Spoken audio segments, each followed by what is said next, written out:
ಧರ್ಮಸ್ಥಳ ಹೆಣಾಹೂತ ಪ್ರಕರಣಕ್ಕೆ speaker Khader entry ಕೊಟ್ಟಿದ್ದಾರೆ. ಹೆಣಾಹೂತ ಪ್ರಕರಣಕ್ಕೆ ಸಂಬಂಧಪಟ್ಟಂತೆ ಖಾದರ್ ಫಸ್ಟ್ ರಿಯಾಕ್ಷನ್.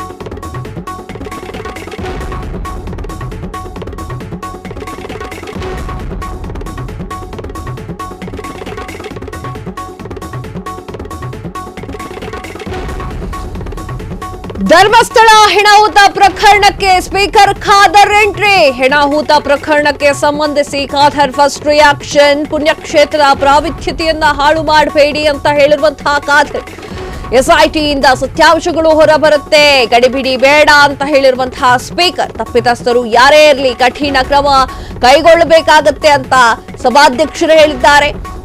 ಆತುರಕ್ಕೆ ಬಿದ್ದು ಏನೇನೋ ಕಲ್ಪನೆಯನ್ನ ಮಾಡಿಕೊಳ್ಳಬೇಡಿ ಅಂತ ಉಳ್ಳಾಲದ ಶಾಸಕರಾಗಿರುವಂತವ್ರು ಹೇಳಿದ್ದಾರೆ. ಜಡ್ಜ್ಮೆಂಟ್ ಬರೋವರೆಗೂ ಕಾಯಿರಿ, ಎಸ್ಐಟಿ ತನಿಖೆ ಪ್ರಾರಂಭ ಆಗುತ್ತೆ. ಮಂಗಳೂರಿನಲ್ಲಿ ಸ್ಪೀಕರ್ ಯುಟಿ ಖಾದರ್ ಅವರ ಹೇಳಿಕೆ. ಎಸ್ ವೀಕ್ಷಕರೇ, ಧರ್ಮಸ್ಥಳ ಫೈಲ್ಸ್ ವಿಚಾರವಾಗಿ ಒಂದೊಂದೇ ರಾಜಕಾರಣಿಗಳು ಇಷ್ಟು ದಿನ ಸೈಲೆಂಟ್ ಆಗಿದ್ದವರು ಈಗ ಪ್ರತಿಕ್ರಿಯೆಯನ್ನ ನೀಡಲಿಕ್ಕೆ ಮುಂದಾಗಿದ್ದಾರೆ.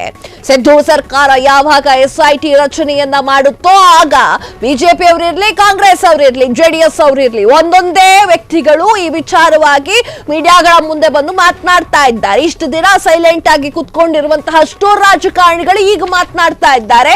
ಆ ವಿಚಾರಕ್ಕೆ ಸಂಬಂಧಪಟ್ಟಂತೆ ಯುಟಿ ಖಾದರ್ ಅವರು ಕೂಡ ಮಾತನಾಡಿದ್ದಾರೆ. ಮಂಗಳೂರು ಭಾಗದವರು ಆ ಒಂದು ಕಾರಣಕ್ಕೆ ಒಂದಿಷ್ಟು ಮಾತುಗಳನ್ನ ಆಡಿದ್ದಾರೆ. ಹೆಣಾಹೂತ ಪ್ರಕರಣಕ್ಕೆ ಸಂಬಂಧಪಟ್ಟಂತೆ ಖಾದರ್ ಫಸ್ಟ್ ರಿಯಾಕ್ಷನ್ ಅನ್ನ ನೀಡಿದ್ದು, ಪುಣ್ಯಕ್ಷೇತ್ರದ ಪಾವಿತ್ರ್ಯತೆಯನ್ನ ಹಾಳು ಮಾಡಬೇಡಿ ಅಂತ ಹೇಳಿ ಖಾದರ್ ಅವರು ಹೇಳಿದ್ದಾರೆ. ಖಾದರ್ ಹೇಳಿರುವಂತಹ ಹೇಳಿಕೆ ಹೇಗಿತ್ತು ಅಂತಂದ್ರೆ, ಎಸ್ಐಟಿಯಿಂದ ಸತ್ಯಾಂಶಗಳು ಹೊರಗೆ ಬರ್ತಾ ಇದೆ, ಗಡಿಬಿಡಿ ಬೇಡ ಅಂತ ಹೇಳಿದ್ದಾರೆ. ತಪ್ಪಿತಸ್ಥರು ಯಾರೇ ಇರಲಿ ಕಠಿಣ ಕ್ರಮವನ್ನ ತೆಗೆದುಕೊಳ್ಳಲಾಗತ್ತೆ ಅಂತ ಹೇಳಿ ಸಭಾಧ್ಯಕ್ಷರು ಹೇಳಿರುವಂತದ್ದು. ಆತುರಕ್ಕೆ ಬಿದ್ದು ಏನೇನೋ ಕಲ್ಪನೆ ಮಾಡ್ಕೊಳ್ಬೇಡಿ. ಈಗ ಹೆಂಗಾಗಿದೆ ಅಂತಂದ್ರೆ, ಸೋಷಿಯಲ್ ಮೀಡಿಯಾದಲ್ಲಿ ಯಾರೋ ಒಬ್ರು ಏನೋ ಶುರು ಮಾಡಿದ್ರು ಅಂದ್ರೆ ಅದೇ ಶುರು ಆಗ್ತಾ ಇದೆ ಟ್ರೆಂಡಿಂಗು.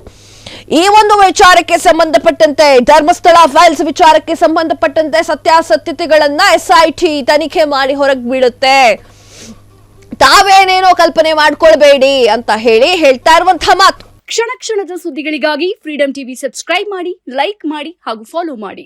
ಹೊಸ ಸುದ್ದಿಗಳ ನೋಟಿಫಿಕೇಶನ್ಗಾಗಿ ಬೆಲ್ ಐಕಾನ್ ಮೇಲೆ ಕ್ಲಿಕ್ ಮಾಡಿ.